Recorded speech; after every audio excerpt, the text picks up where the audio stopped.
Bueno, vamos a orar. Vamos a pedirle a Mauri que haga la oración, por favor, Sí, bien. para que Eh, comencemos. Gracias, pastor. Oramos. Oramos en tu Hijo Jesús, Señor. Suplicamos que seas tú quien nos dirijas en esta hora de la noche y que lo que hayamos de tratar en esta hora edifique nuestras vidas, nuestras mentes y nos permita ver con ojos nuevos el panorama de lo que siempre hemos visto a través de lo común, Señor. Permítenos ver claramente, Señor, y recibir toda esta información, Señor, para no quedarse en la mente y en el intelecto, Señor, sino para volverla una realidad en la vida de las personas que nos rodean. Bendito sea tu nombre, Padre, y gracias por permitirnos estar en este momento. En el nombre de Jesús, amén. Amén. En esta noche quiero hacer un breve resumen de este curso y la primera sesión la enfocamos sobre el conocimiento de la Biblia y quise darles algunas perspectivas, digo yo, un poco más amplias o más profundas de lo que es la Biblia para nosotros. Y en base a lo que hemos estudiado con respecto a la Biblia durante la historia del cristianismo, se ha mantenido la visión de que la Biblia es la palabra de Dios, es la revelación de Dios, la autorrevelación de Dios, y es la forma de cómo nos comunicamos, se comunica Dios con nosotros. Y elementos muy importantes para la educación es que la Biblia nos plantea modelos interdisciplinarios, es decir, podemos ver la Biblia desde muchísimos ángulos del conocimiento, y vaya que sí es un conocimiento que viene de Dios y que vale la pena tomar en cuenta para que nuestra visión de Él, nuestro conocimiento de Dios, nuestro conocimiento del mundo y nuestro conocimiento del ser humano sea más completo.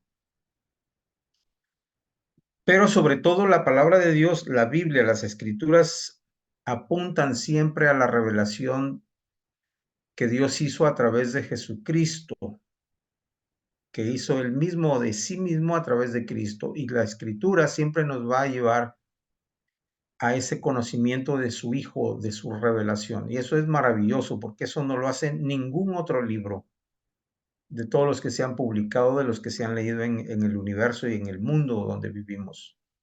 Y esto es algo muy interesante y muy propio para la formación de nuestras familias, nuestras iglesias, de las generaciones de niños y jóvenes con los que trabajamos. El segundo tema fue sobre la filosofía reformada o la filosofía de la educación reformada.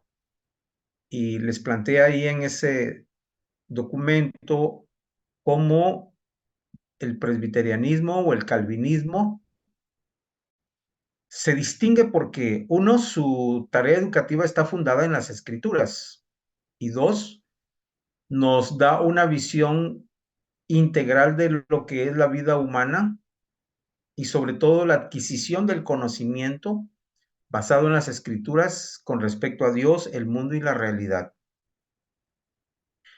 En el tercer tema que vimos fue la didáctica y tomamos como ejemplo la didáctica del Antiguo Testamento y del Nuevo Testamento, que son didácticas que tuvieron su función, su importancia y que todavía tienen su función y su importancia para nuestros tiempos. Y tomar la pedagogía de Jesús, la didáctica de Jesús para nosotros es fundamental, porque es una pedagogía, es una didáctica revolucionaria para su tiempo. Recuerdan ustedes que una de las cosas que en el tiempo de Jesús se hacía para la enseñanza de la gente era que se hacía en el hogar, y ya cuando se trataba de una educación superior, los papás escogían al maestro y le pagaban al maestro y enviaban a sus hijos a casa del maestro. Bueno, Jesús hace todo lo contrario. Jesús va a donde están los alumnos y los llama y los recluta y se los lleva a todos lados y les enseña de muchas formas lo que tiene que enseñarles con respecto a Dios, con respecto a su reino y con respecto a la vida humana. Y esa didáctica es revolucionaria, es totalmente, digamos, trascendente, que hasta nuestra época reconocemos la importancia que tiene esa didáctica. Y los cristianos hemos sido punta de lanza en cuanto a que la educación no es solamente una educación religiosa, sino que tiene que ver con todo el conocimiento humano, con todo el conocimiento de la naturaleza y para todas las personas. Eso es algo muy importante. Nuestras iglesias deben estar caminando en procesos de educación para todos los miembros de la iglesia, desde los más pequeñitos hasta los más grandes de edad. Somos una iglesia eminentemente educadora. Hoy, antes de empezar mi presentación, el tema es la ciudadanía. Y ahorita ustedes van a descubrir por qué le llamo yo la ciudadanía. Y antes de que yo haga la presentación, quiero saber quiénes hicieron la lectura del capítulo en el libro que les dejé. Y si alguno hizo la lectura y quiere comentar con respecto a la lectura, ahorita es el momento para que lo hagamos y puedan ustedes compartir lo que leyeron. Así que, como siempre, dejo abierta la ventana para que algún voluntario o voluntaria quiera comentar sobre esa lectura antes de entrar al tema, a la presentación del tema. ¿Quién dijo yo o levantó su mano?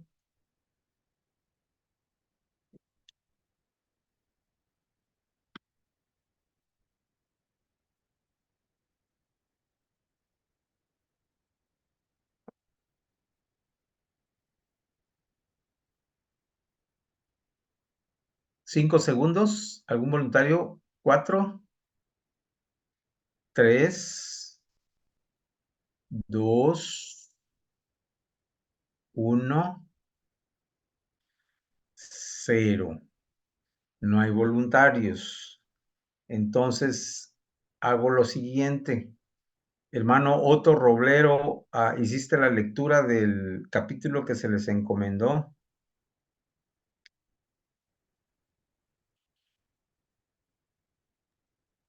Pastor, disculpe, estoy un poquito ocupado ahorita, sí estoy escuchando, pero no puedo participar. Ok, muy bien. Hermano Eduardo Luna.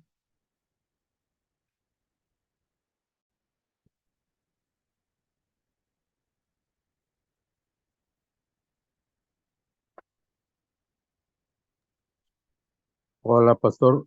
Estuve ocupado en algunas cosas y apenas estoy revisando esas notas. Ok, muy Muchas bien. gracias por tu consideración. Ok. Hermana Lisbeth hizo algo de la lectura que se les encomendó.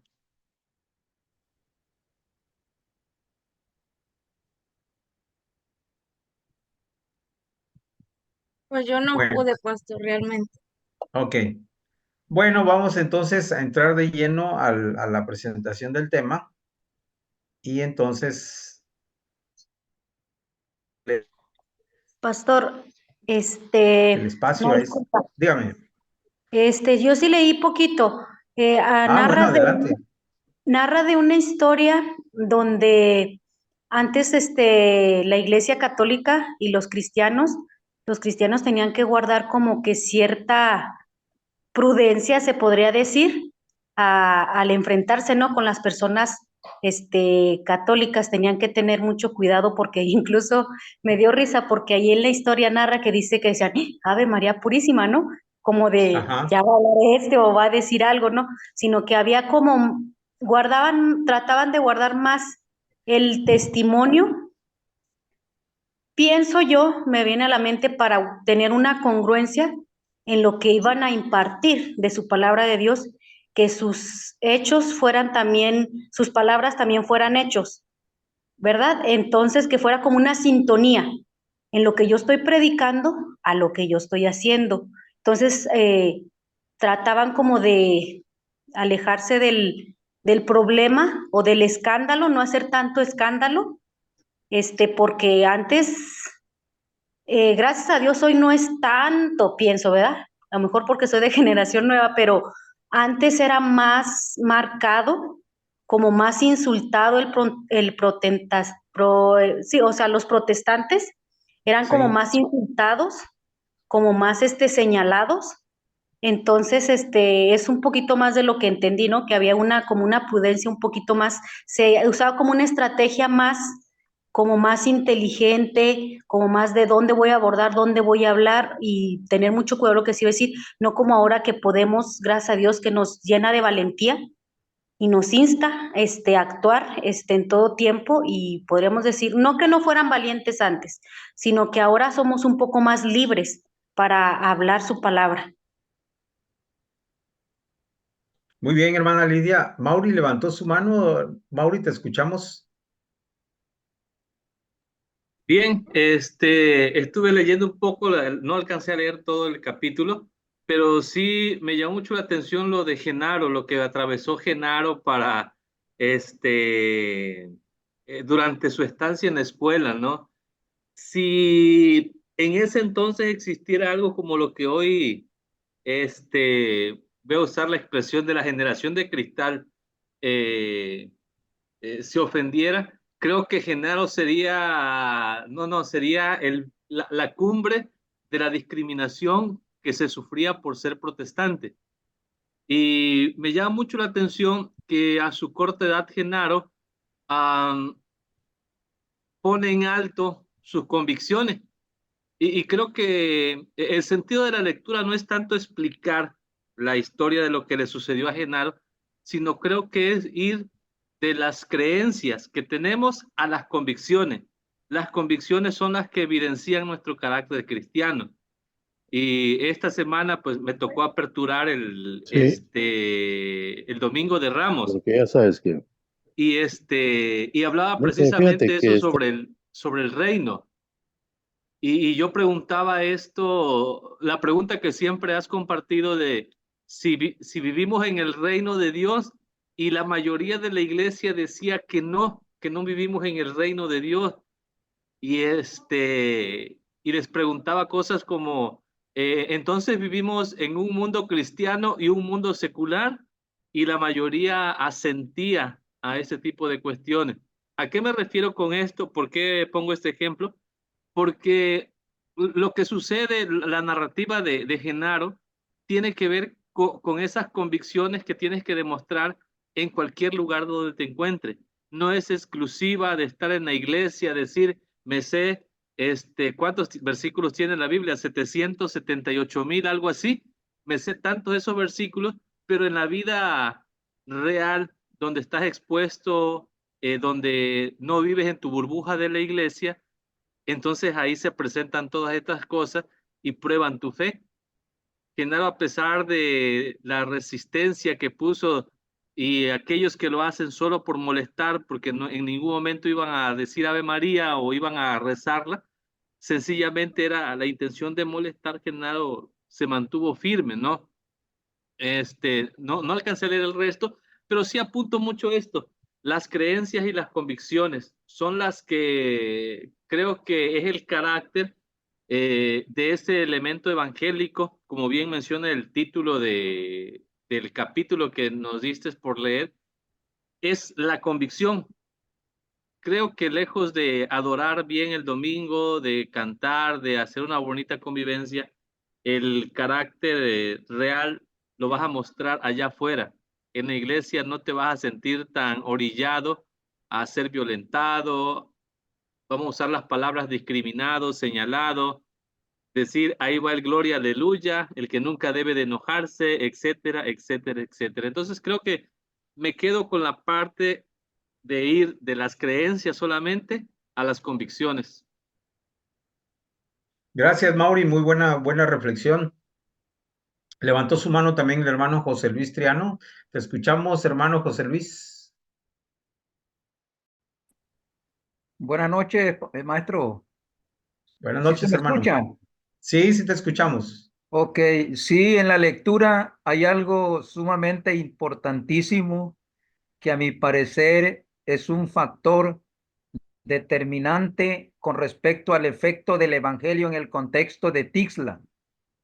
El evangelio, cuando llegó, encontró conciencias humanas allí, eh, un tanto cerradas porque el sistema religioso imponía y el evangelio empezó a abrir el espíritu investigativo, la lectura de la Biblia en ese contexto. Y entonces, como decía el hermano que compartí anteriormente, se fue de las supersticiones a las creencias, a las convicciones, pero el evangelio dejó un efecto en la mentalidad de los conversos al cristianismo, donde la mentalidad empezó a ser de estudio, de investigación, y hubo una respuesta más sólida, más razonable de la fe en el contexto de Tixla. Y creo que eso es importantísimo, como también lo podemos ver en el contexto de la Reforma.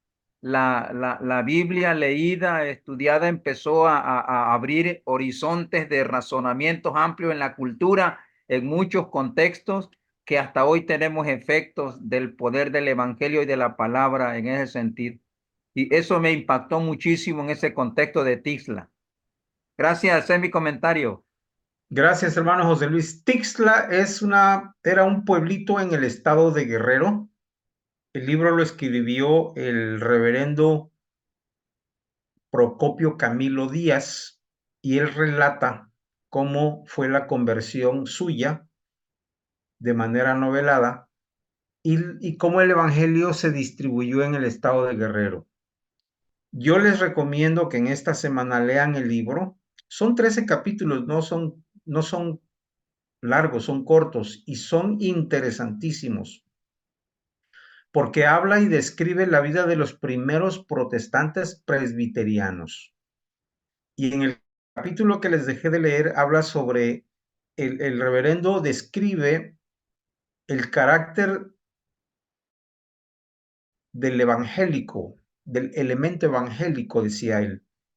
Y decía y describía cómo en la vida de un niño de 13 años, siendo protestante, la marginación, sufría el desprecio, sufría la agresión de la gente, y estamos hablando de 1890 aproximadamente.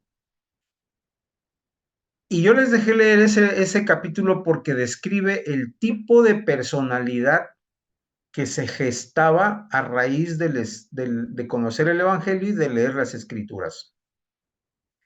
Por un lado,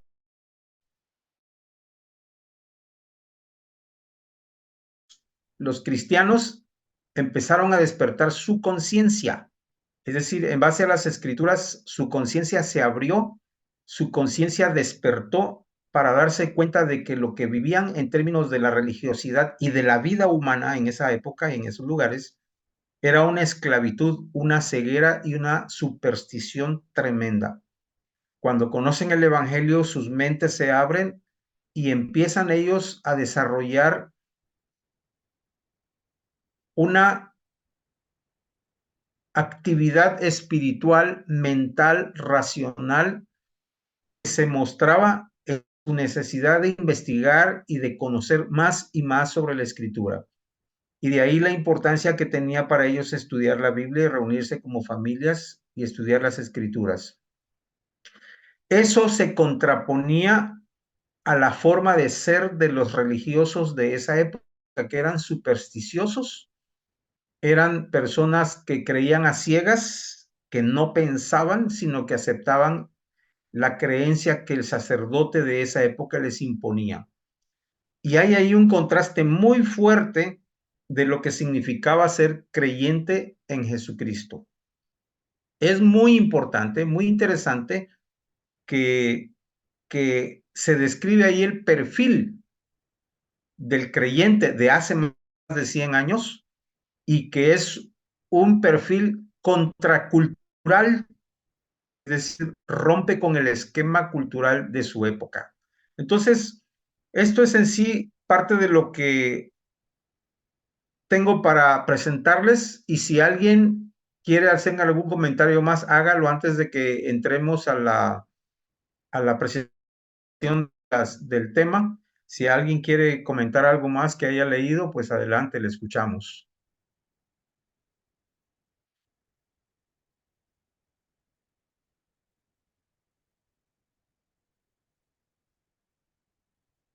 Bueno, entonces vamos a pasar a la presentación del material que tengo preparado para ustedes.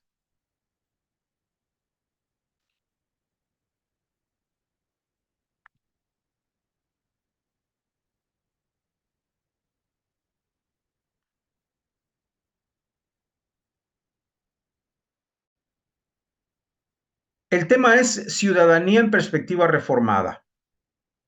Ustedes se preguntarán, ¿por qué ciudadanía? Bueno, creo que es algo muy importante porque el término ciudadanía, si lo aplico de esta manera, describe una de las características más importantes del ser humano que tienen que ver con su identidad, con su origen y con su perfil de personalidad. El sufijo idad que se usa, por ejemplo, en espiritualidad, siempre va a implicar ese sufijo la actitud o la conducta. Entonces, la ciudadanía, que tiene que ver con el origen, que tiene que ver con la identidad y que tiene que ver con el perfil de la persona, describe precisamente la ubicación, la ubicación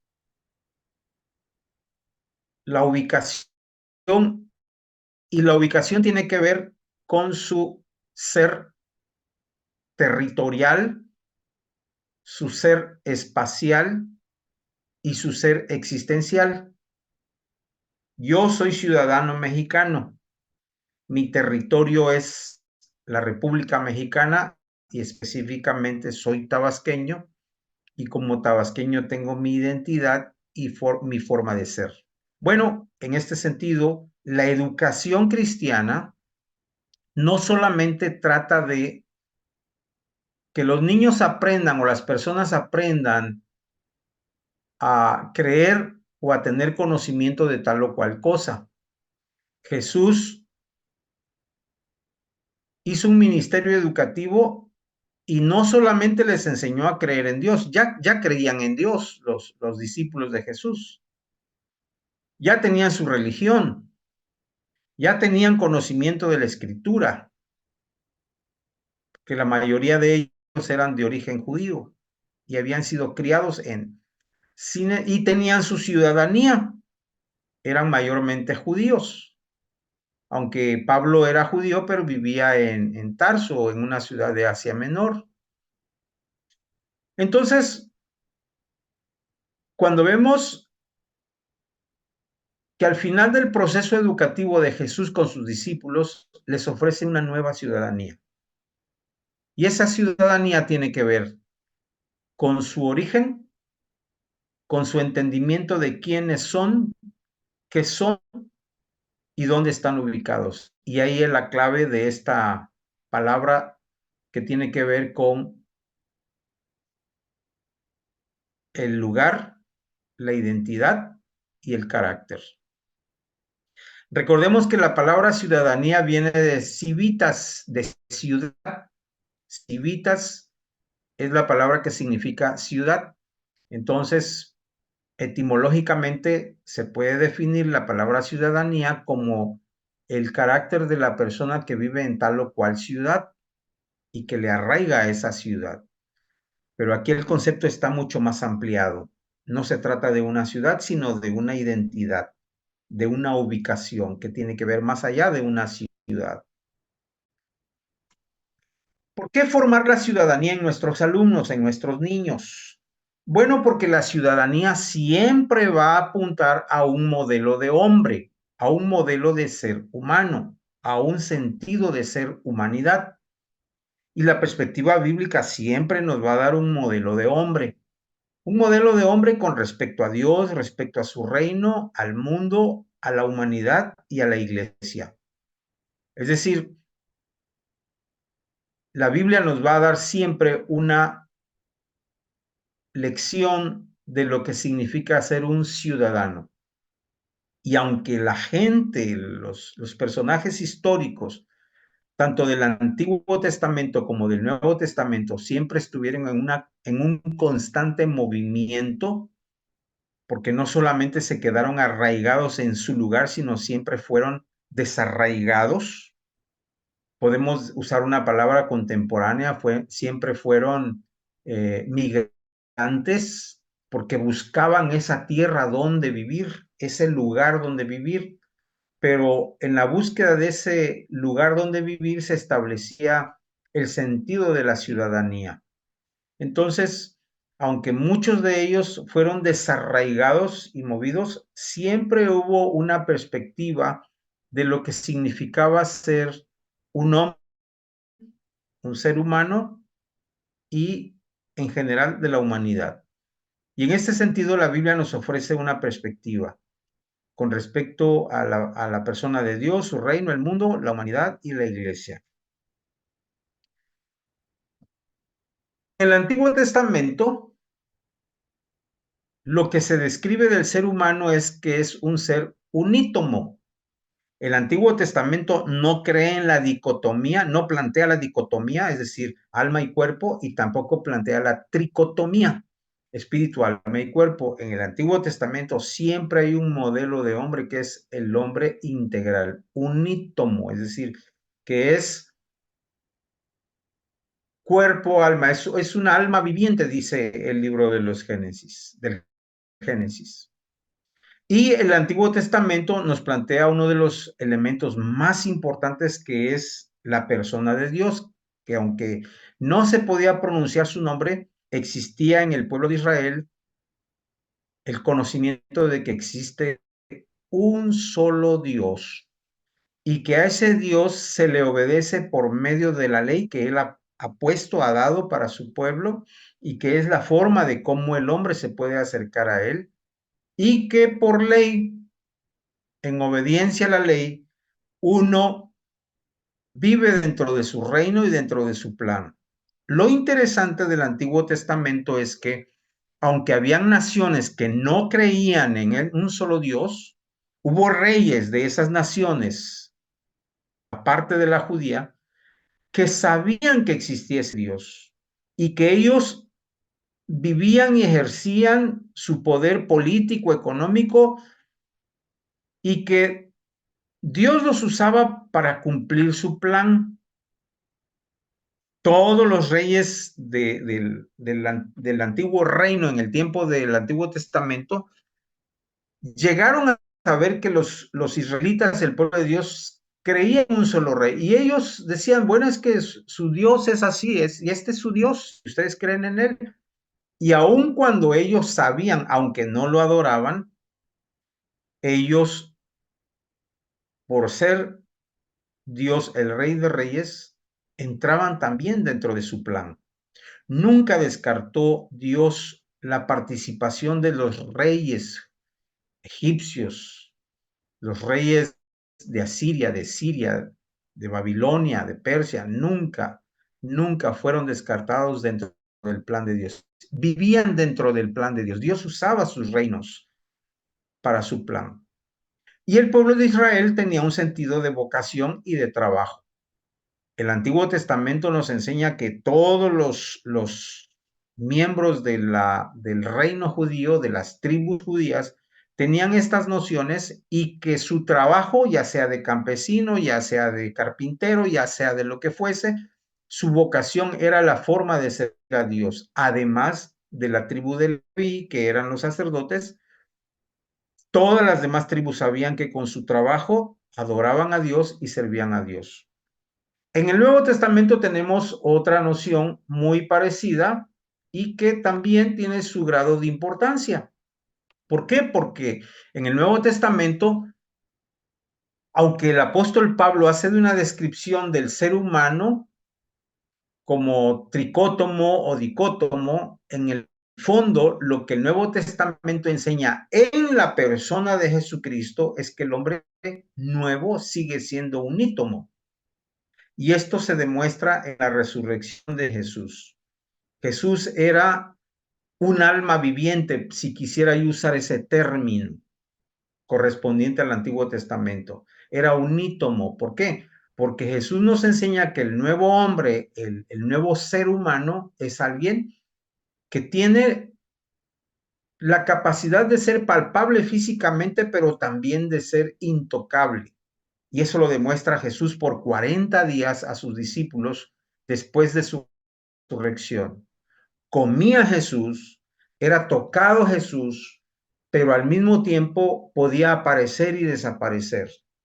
Esto nos lleva al entendimiento de lo que es el alma viviente, como se describe en Génesis. Por eso se le llama el nuevo hombre, el primer Adán o el segundo Adán, el nuevo hombre. Y Jesús nos enseña eso con respecto a la humanidad. El Nuevo Testamento también nos recuerda que hay un solo Dios, a quien debemos obedecer y amar, pero ahora le obedecemos por amor, no por la ley, sino por amor, y que dentro de esa obediencia también tenemos que reconocer su reino y el plan que tiene para su reino y para la raza humana y para el mundo entero y el cosmos. Y por último, también reconocemos que todas las personas que tenemos a Cristo tenemos una vocación y que la vocación que tenemos, que no es solamente ser pastor, sino la vocación que usted ejerce como maestro, doctor, ingeniero, en el trabajo que desarrolle, esa vocación y ese trabajo es para servir en el reino de Dios. Y esto nos plantea en sí tanto el Antiguo Testamento como el Nuevo Testamento. Ahora, ¿qué tiene que ver esto con la ciudadanía?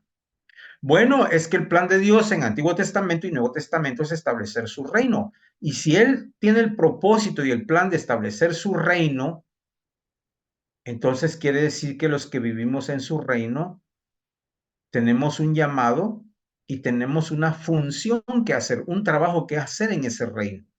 Y eso es lo que precisamente plantea la educación bíblica. ¿Para qué estamos educando a nuestras iglesias con las predicaciones? ¿Para qué estamos educando a nuestros niños con las clases dominicales o en la escuela primaria donde estoy? ¿O para qué estamos educando, por ejemplo, esta Semana Santa? ¿En qué nos educa la Semana Santa con respecto a este reino y a este plan? Y con respecto a lo que hacemos nosotros como seres humanos, como cristianos en este mundo. Y yo también hablar un poco sobre rápidamente la historia de la educación en la formación de los ciudadanos.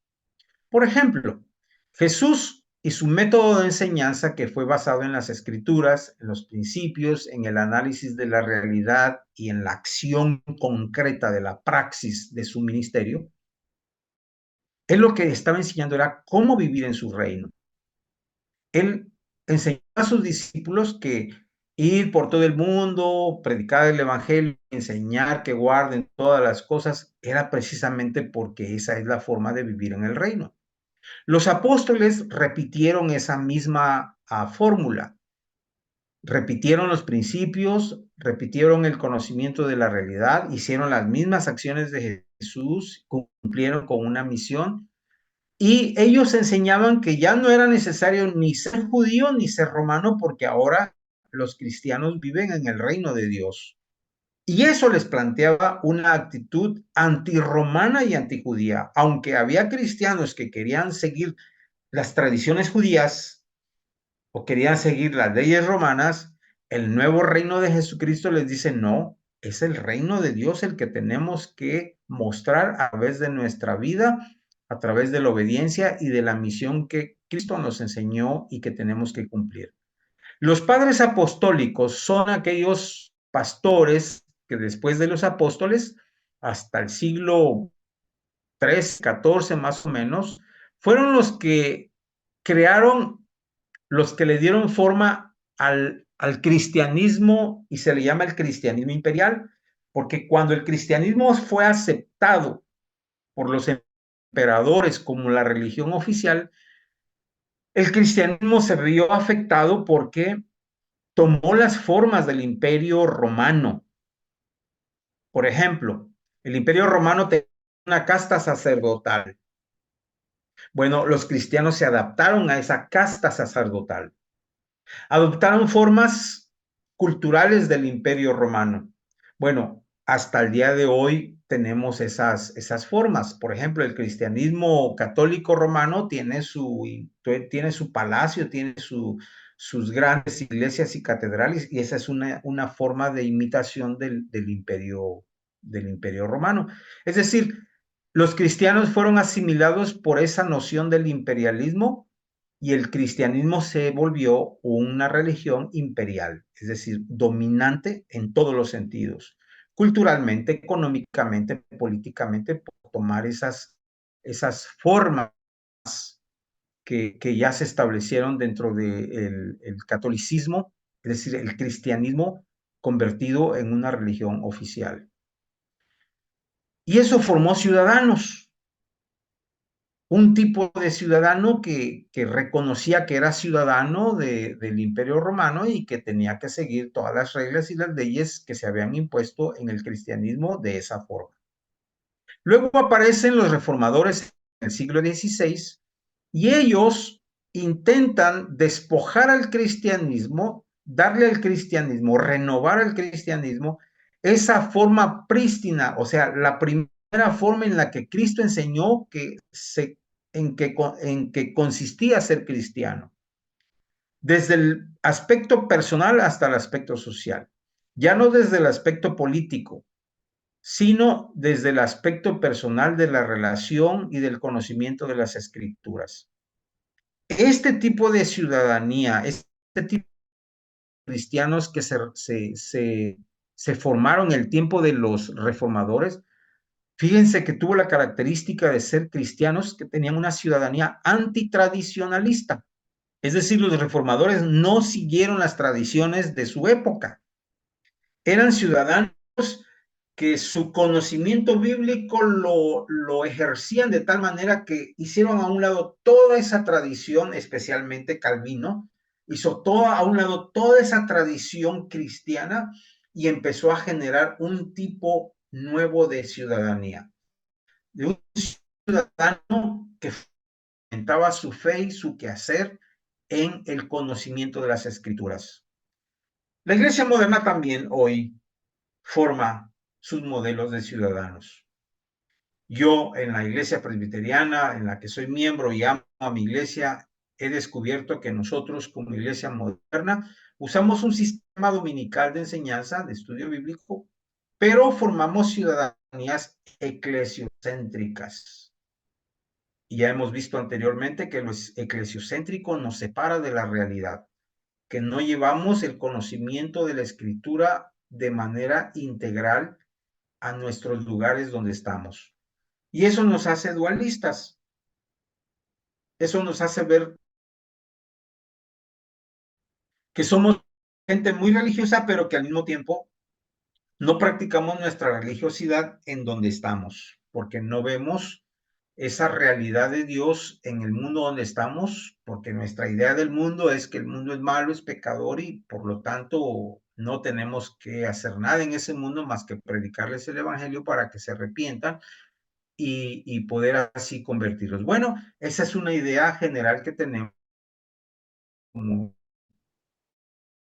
iglesia presbiteriana y que nos hace un planteamiento interesante, porque nuestra ciudadanía, es más, yo me atrevo a decir, hemos predicado de ciudadanía en el reino en nuestras iglesias.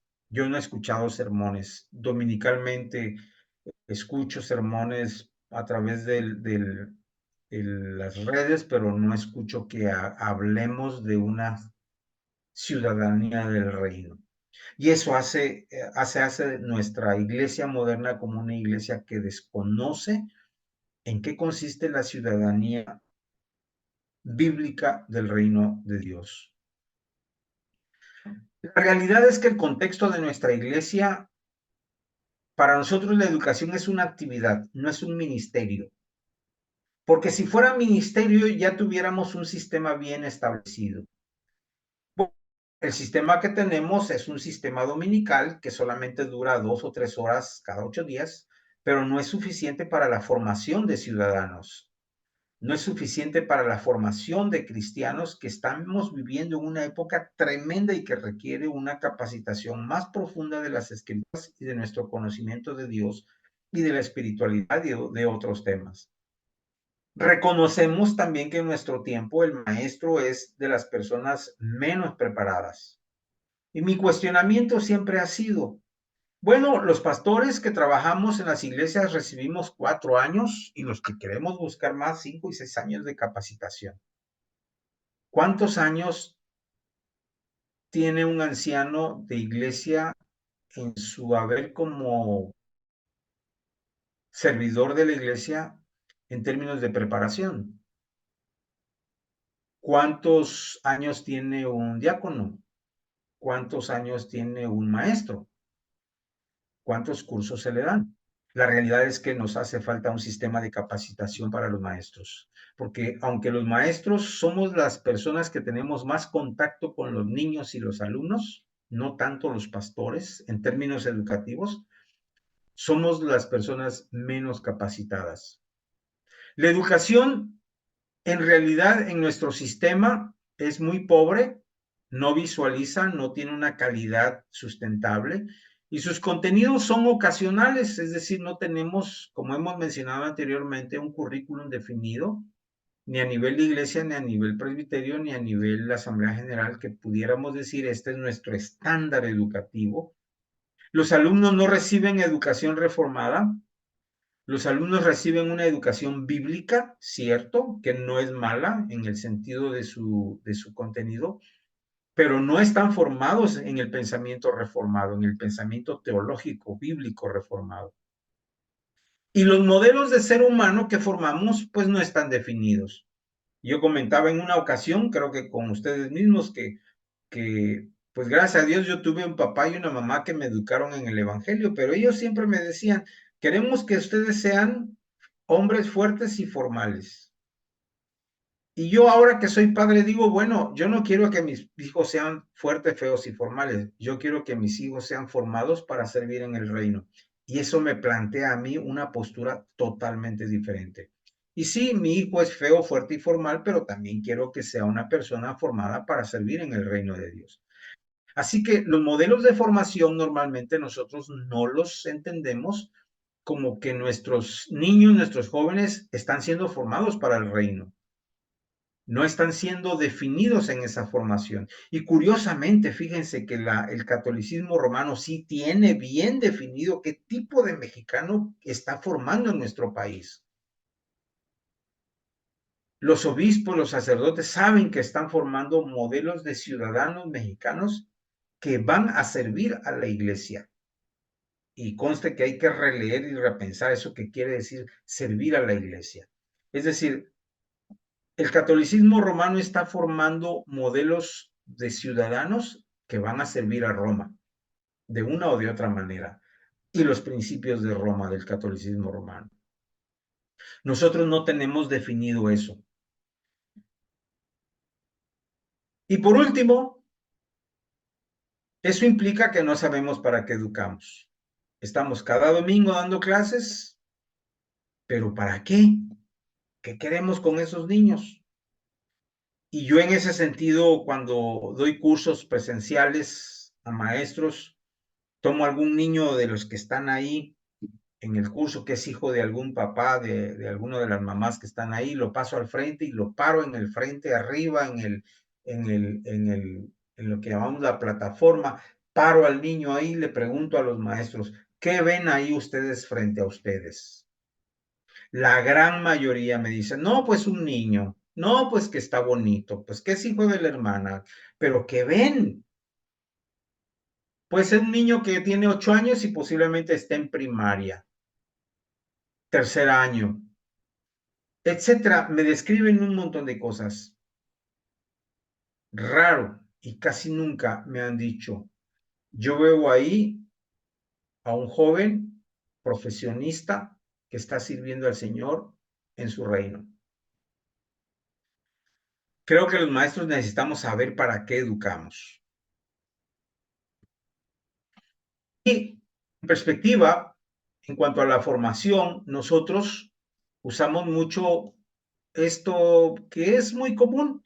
Estamos trabajando en la escuela dominical, en la escuela de formación cristiana para formar buenos cristianos.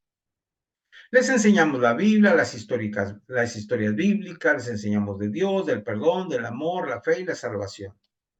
Y nuestras clases son normalmente tradicionales, les ponemos a leer, a memorizar, explicar el texto y afirmar el texto con figuritas o como sea. Y lo que formamos, pues son alumnos que aprenden las lecciones bíblicas sobre la salvación, la enseñanza moral, que debe ser un niño que llegue al templo y que sea un niño que se porte bien, etc. Y eso es lo que normalmente establecemos en nuestros procesos de formación. Esa es nuestra perspectiva de la formación. Pero requerimos, sobre todo, formación de los ciudadanos del reino. Y es aquí donde yo quiero llamar la atención. Nuestro concepto mayor, nuestro concepto más alto categóricamente es enseñar sobre el reino de Dios o de Dios y su reino. Que Dios es el soberano en el mundo, en la realidad y en la iglesia y en mi vida.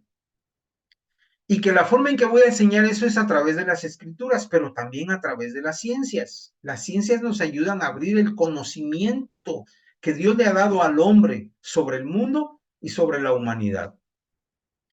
Y una de las cosas que yo necesito implementar en mi método de enseñanza tiene que ver con las particulares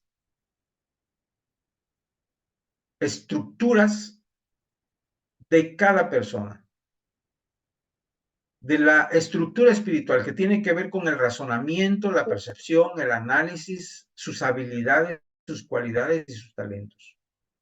Si yo tomo en cuenta estos elementos, esto me va a permitir a mí formar ciudadanos del reino que no solamente sean buenos cristianos, sino que sean líderes.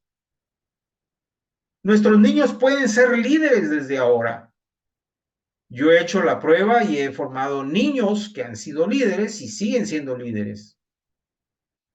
Que sean agentes del reino, que se conciban como elementos propios que Dios ha puesto en este mundo para agenciar, para servir de representantes de ese reino.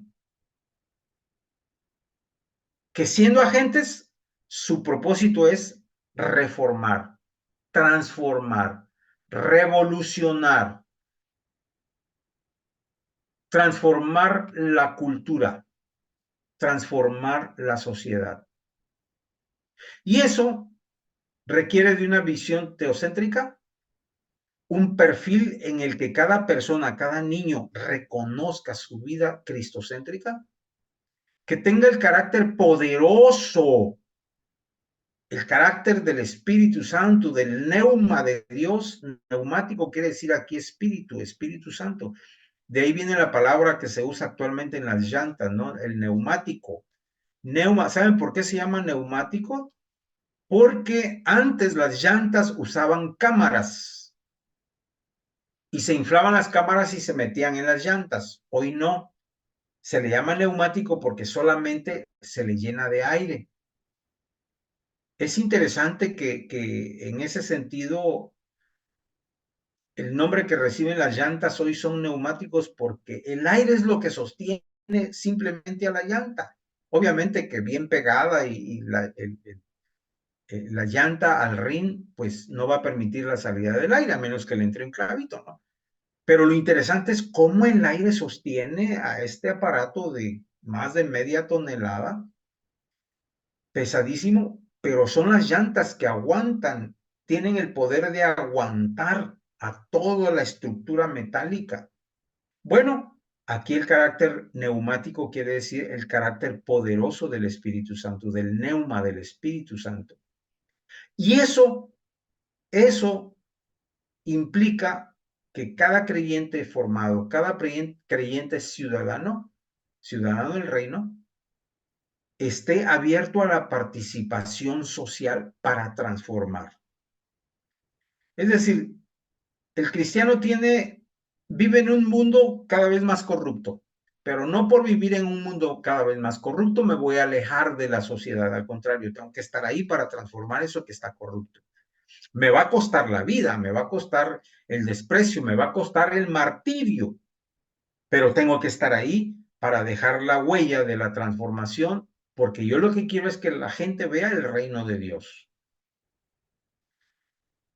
Yo siempre comparto que cuando fui maestro de la universidad y vieron mi currículum de profesor y de pastor, lo primero que me dijo el director fue: está prohibido hablar de religión.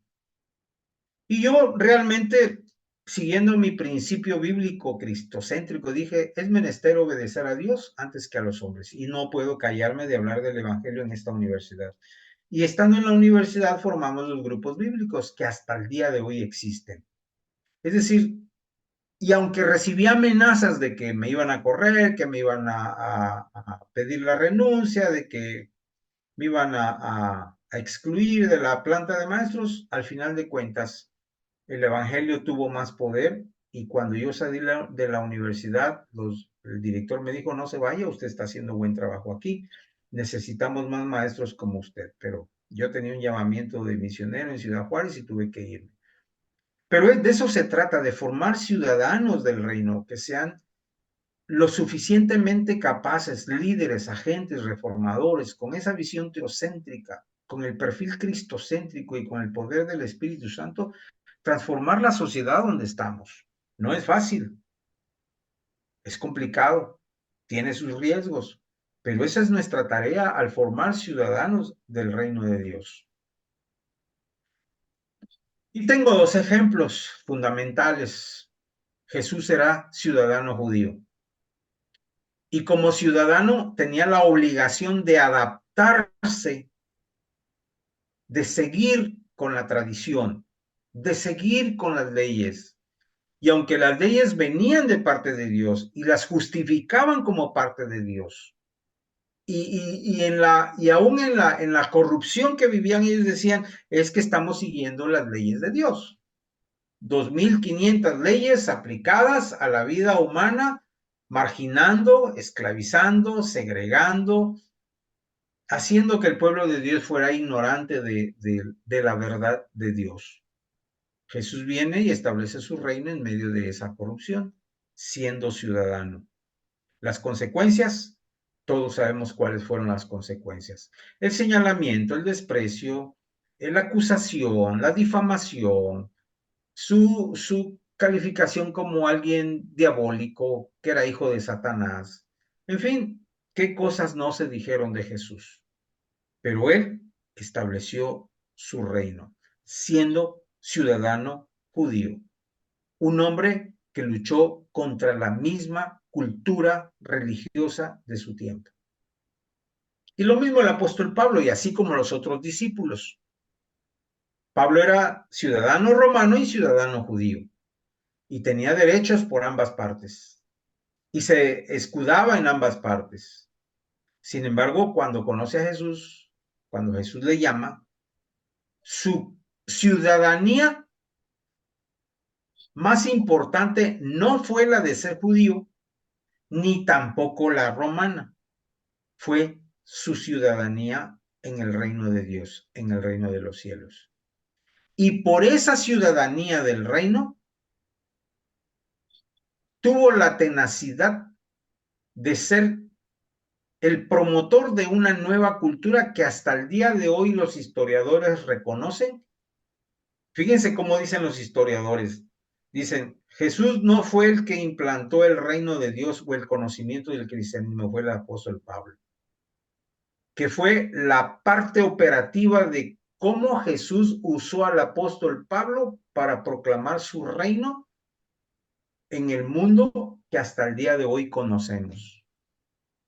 Y en alguna forma es cierto, es toda la verdad. Porque quien salió, Jesús no caminó más de 500 kilómetros a la redonda de Belén, de su pueblo natal. No salió más allá de 500 kilómetros. Pablo recorrió miles de kilómetros llevando el evangelio y Dios, el Señor, su Rey Jesucristo, lo llamó para eso. Entonces, de alguna manera es cierto lo que dicen los historiadores, siempre concibiéndose como ciudadano del reino de Dios, servidor de Cristo, esclavo de Cristo. Sabía que su misión era esa, establecer el reino de Dios.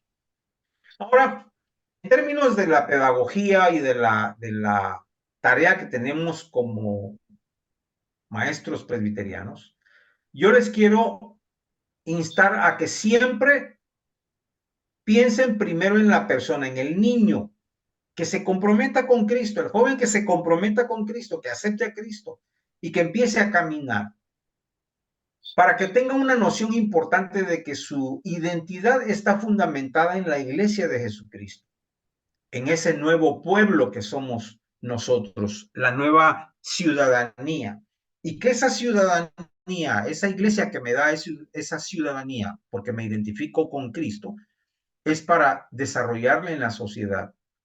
Y que en esa sociedad donde yo vivo, tengo que mostrar el reino de Dios. Como maestro, tengo que enfocar a la persona. Lo más importante para enfocar en la persona no es su asistencia los domingos al templo.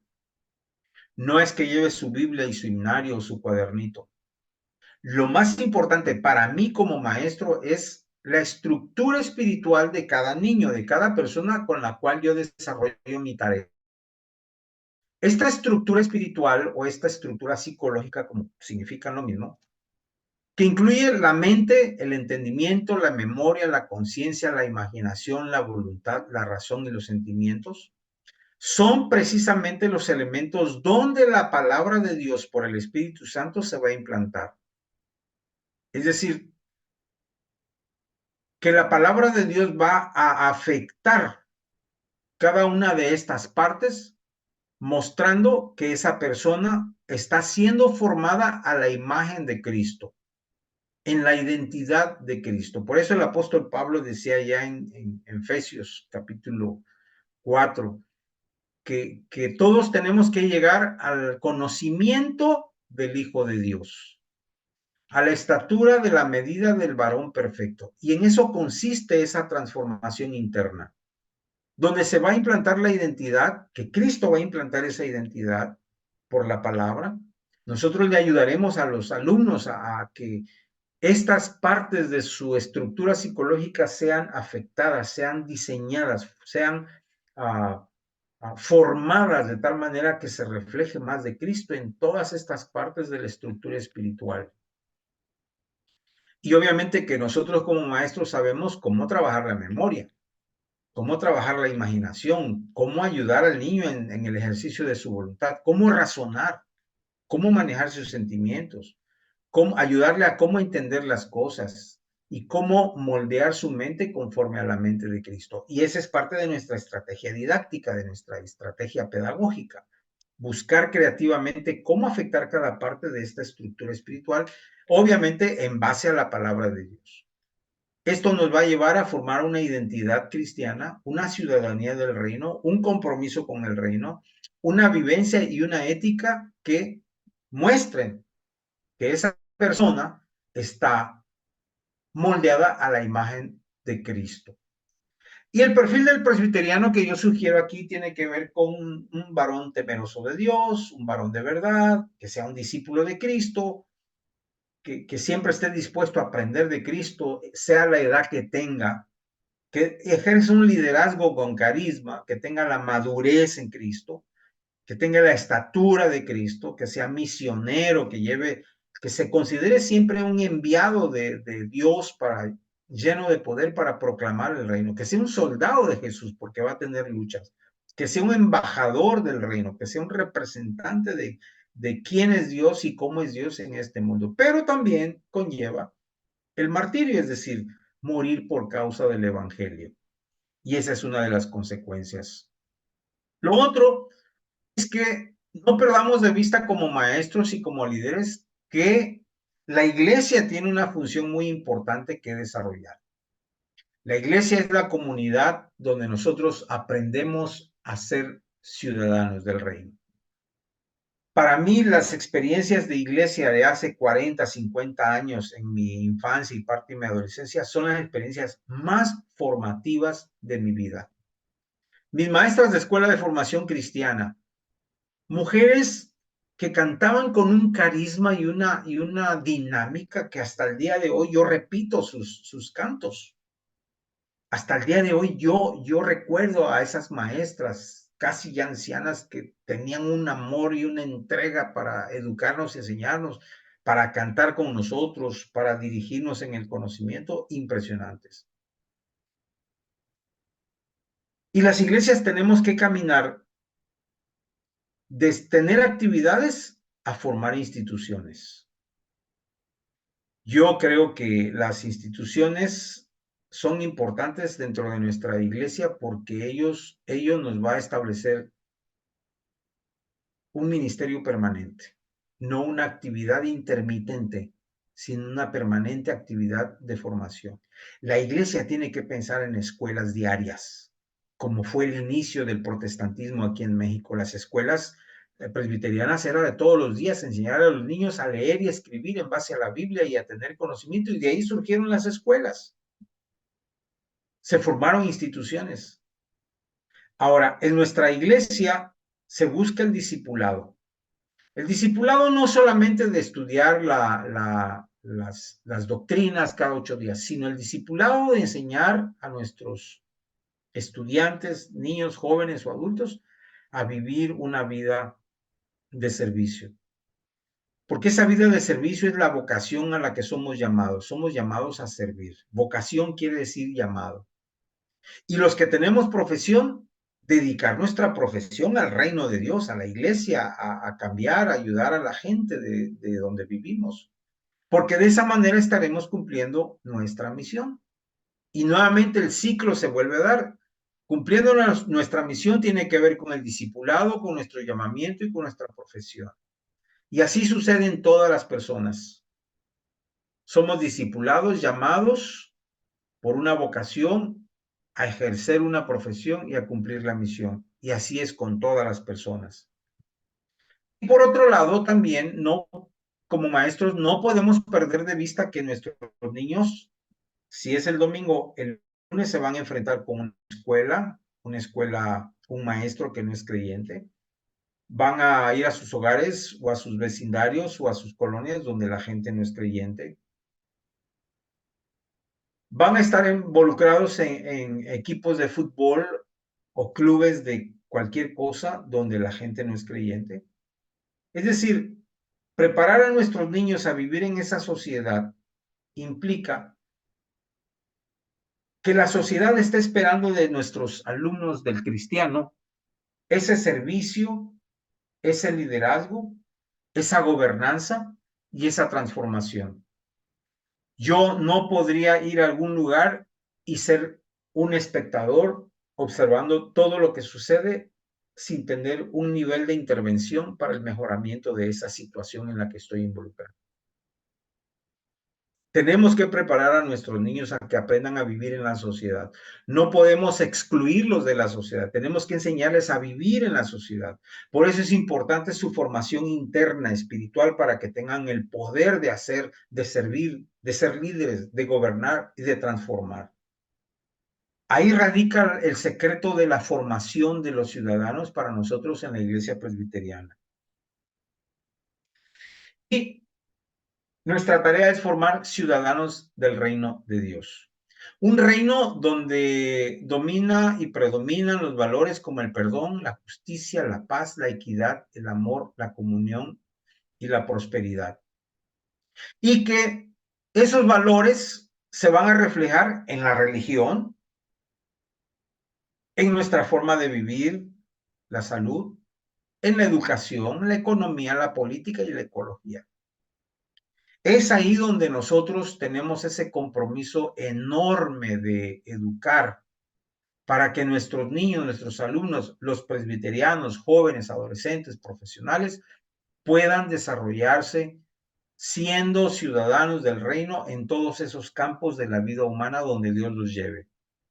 Eso nos va a establecer como personas políticas, es decir, entendiendo la política como mi participación social. No estoy hablando de partidos políticos, estoy hablando de esa participación que usted y yo necesitamos tener en esa sociedad donde vivimos. Es ahí donde se verá, se notará la presencia de alguien que como ciudadano del reino se va a notar que es alguien que está viviendo bajo la obediencia por amor a lo que Dios ha establecido y la forma en que nosotros debemos vivir como una sociedad humana. Esto suena muy ideal, suena muy utópico, podríamos decir, pero es nuestra tarea. Es lo que realmente tenemos que hacer en el plano de la educación. Formar a esos ciudadanos que estén preparados, altamente preparados, para que tengan una participación, es decir, para que sean políticos, pero políticos que muestren lo que es el reino de Dios en la sociedad donde vivimos. Hasta aquí mi presentación, entonces abro el tiempo para escuchar sus reacciones, sus preguntas o sus comentarios.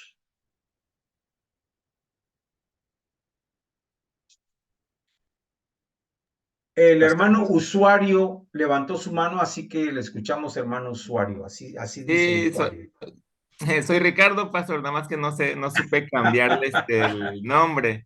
Sí, está bien, Ricardo, te escuchamos. Y la vez pasada andaba en el teléfono y pues igual hoy me tocó estar en casa.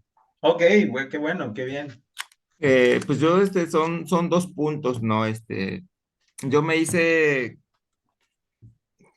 presbiteriano ya en etapa adulta, Muy bien.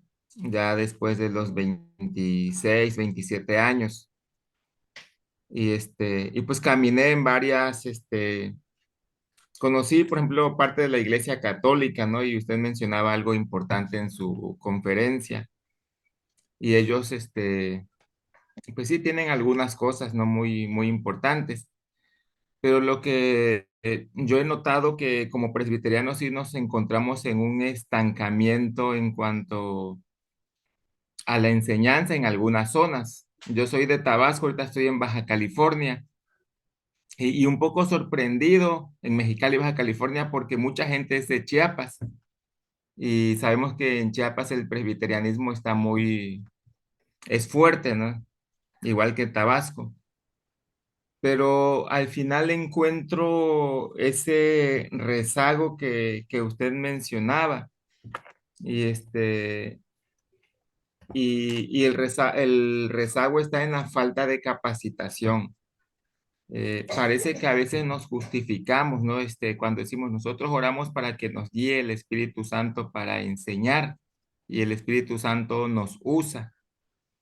Pero también pienso, ¿no? Que cuando nos capacitamos, llevamos cursos, la iglesia se interesa, se preocupa, me parece que nos da más herramientas, ¿no? Para utilizar ese conocimiento y para que al final el alumno o nosotros como alumnos realmente aprovechemos esa enseñanza.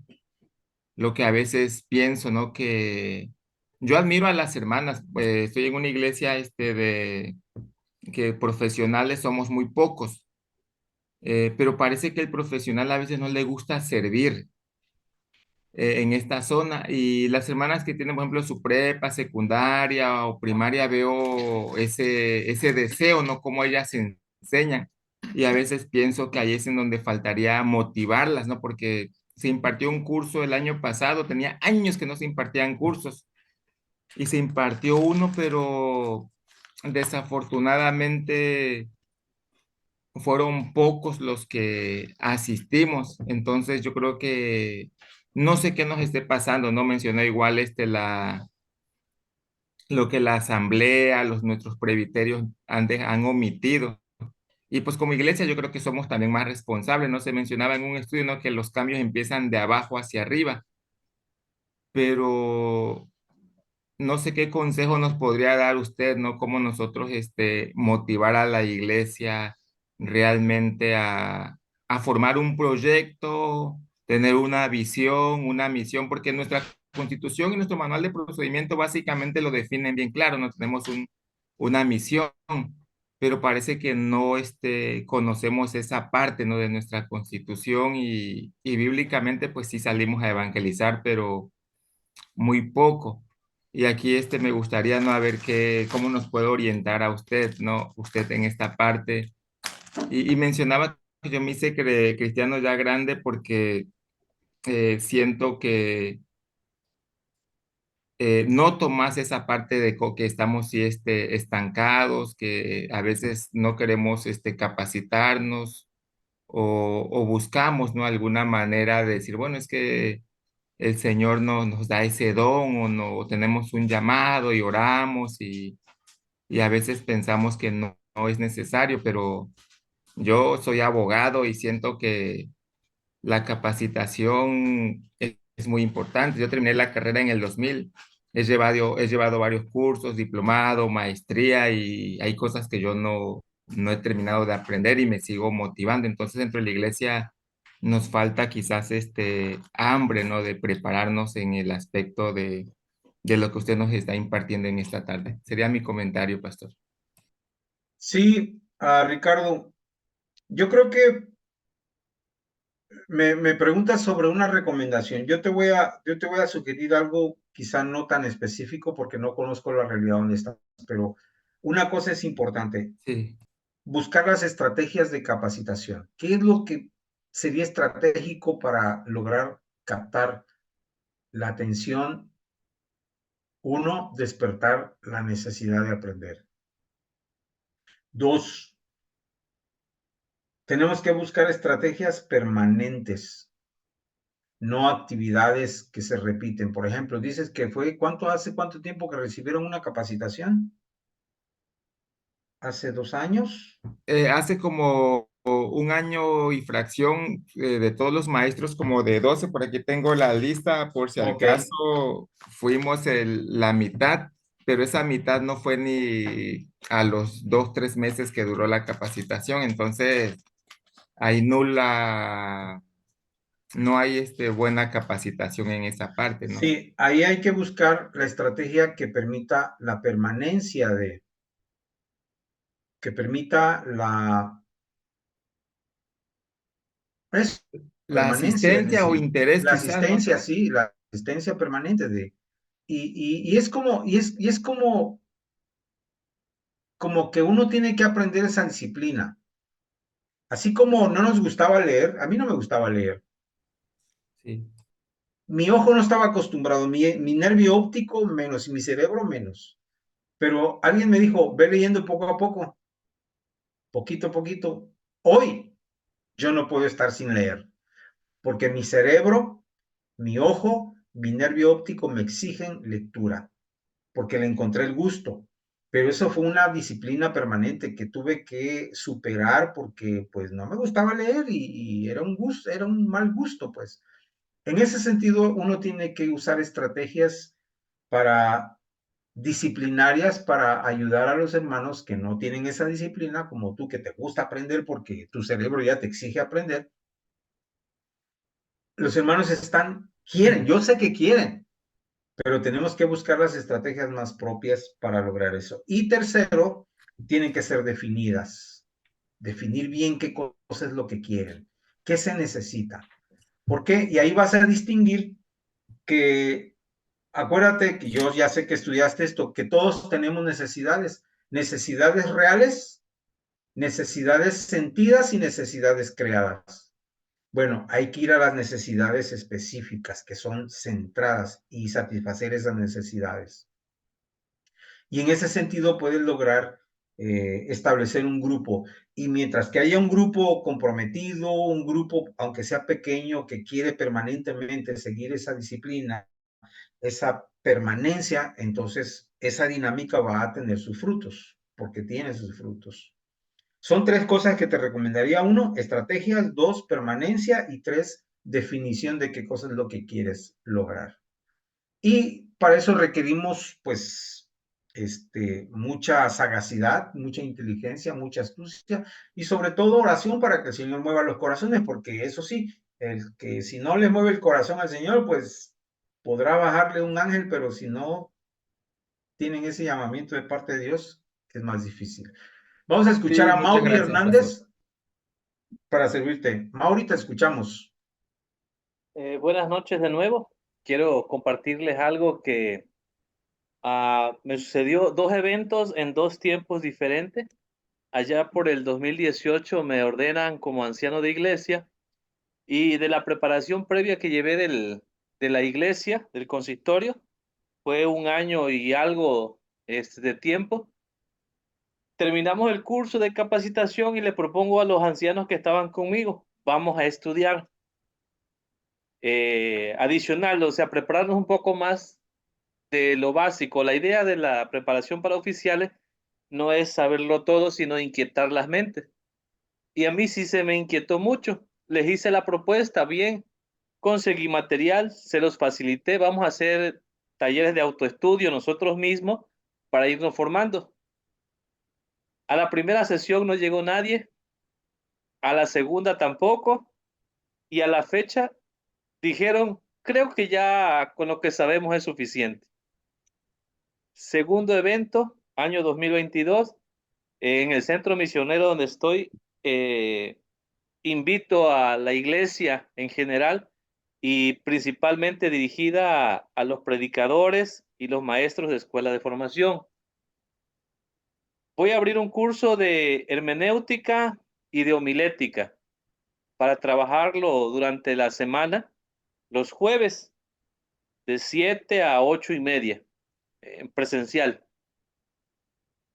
Recuerdo que al primer día llegaron como 25, 28 personas. Fue disminuyendo el grupo hasta que en diciembre solo gradué a 3 personas. 3 personas. Es la perseverancia, es la constancia. Esto no se hace con multitudes. Y creo que el deber como maestros, el deber como cristianos, es enseñar a las demás personas. Yo creo muy firmemente en las enseñanzas y quizás no he pasado por un estudio más sofisticado, pero sí me he dado a la tarea del autoestudio. Me gusta leer, me gusta estudiar, eh, trato de buscar las formas, ya sea en audio o en lectura, pero nunca dejar de aprender. Y esto es lo que me motiva a seguir enseñando a esos grupos. Creo que si esperamos a que alguien haga algo por nosotros, no, tenemos que tomar la iniciativa nosotros. La parte del servicio, esa es la que nos corresponde. Iniciar nosotros el desafío de ser esos maestros para el resto. A nuestros maestros de escuela de formación, en este año, bueno, a finales del año, hablé con unos jóvenes que acaban de terminar psicología de la educación, pedagogía y no me acuerdo qué otra materia, otra carrera, pero tenía que ver todo con educación. Y les dije, vamos a presentarle a los maestros de escuela de formación una capacitación. Se armó la capacitación, ellos dieron lo que es didáctica, técnicas de enseñanza para el grupo, las herramientas que ellos aprendieron en sus estudios. Y otro grupo dimos lo que son herramientas para la ayuda en interpretación bíblica. Combiné lo que ellos sabían con lo que otros sabíamos para dar una capacitación.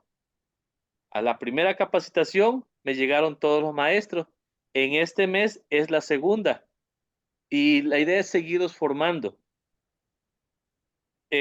todo lo que mencionaste hace un momento sobre nuestra responsabilidad, que no es solamente vivir yo para Dios y el resto del mundo que vea cómo soluciona o cómo crece para el Señor, sino que es todo el de la manera integral pensar en que todos avancemos hacia esa meta que es Cristo.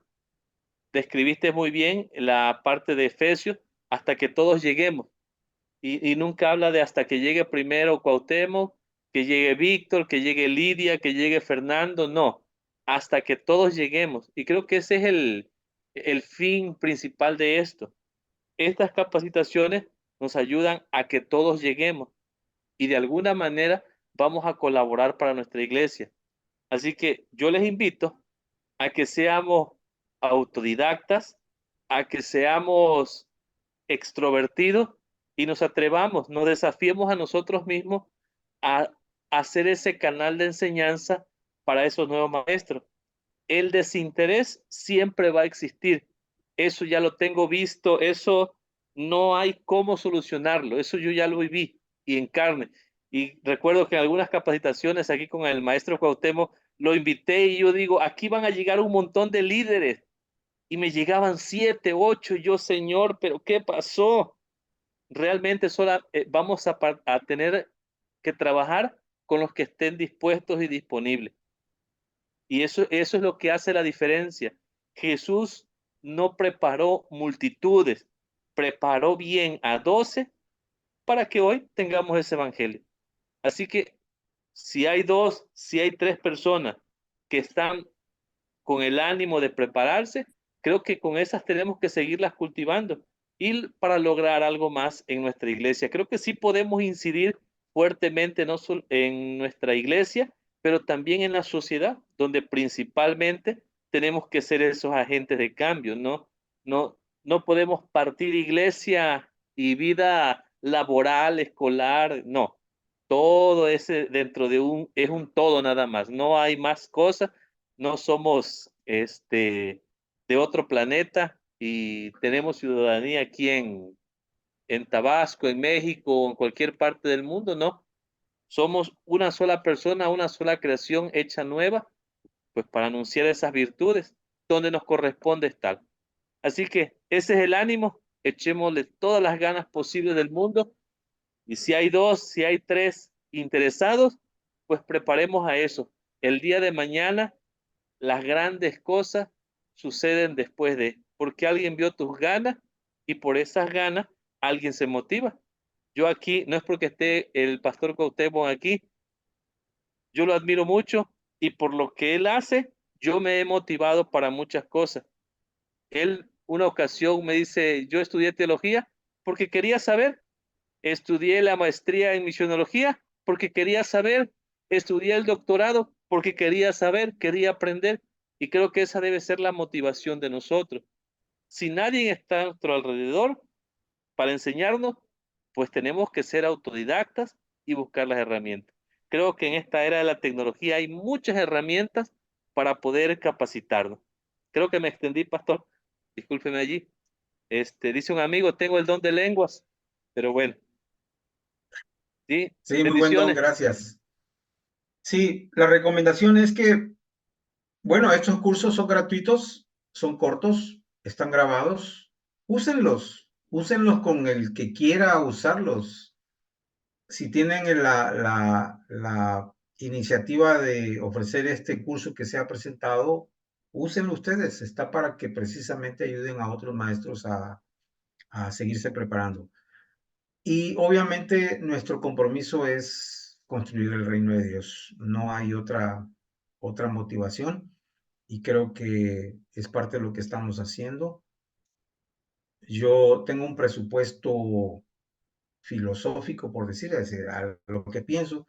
Dios me ha dado, comparto lo que tengo de esta manera. Creo que si tuviera muchos millones, también repartiría los millones. Pero pues estos son conocimientos que el Señor ha dado y pues los tenemos que dar. No tiene ningún caso que yo los tenga guardados en mi cerebro o en mis libros, si mi llamado fue para servir a la iglesia de Jesucristo, a ustedes precisamente.